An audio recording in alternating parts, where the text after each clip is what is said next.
Waalaikumsalam warahmatullahi wabarakatuh. Penyoal yang bertanya, saya tinggal di Johor dan akan bermusafir ke rumah ibu ayah di Kajang dan mertua di Shah Alam.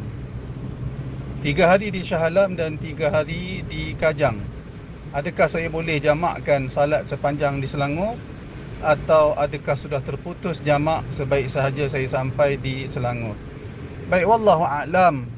Sepanjang perjalanan itu, yang bertanya, bila sampai di Kajang ada berstatus musafir, tidak ada sesuatu yang mengubah status kepada mukim. Oleh kerana itu, apabila sampai di Kajang, tuan yang bertanya, saudara yang bertanya berstatus musafir, kemudian dalam status musafir pergi ke Shah Alam juga berstatus musafir.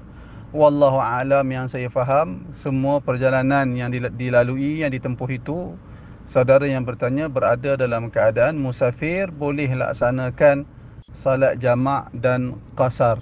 Yang terbaik sekali adalah melaksanakan salat qasar tanpa jamak di dalam setiap waktu salat. Akan tetapi kalau ada urusan ataupun sengaja nak mengambil keringanan jamak dan qasar, perkara itu dibenarkan.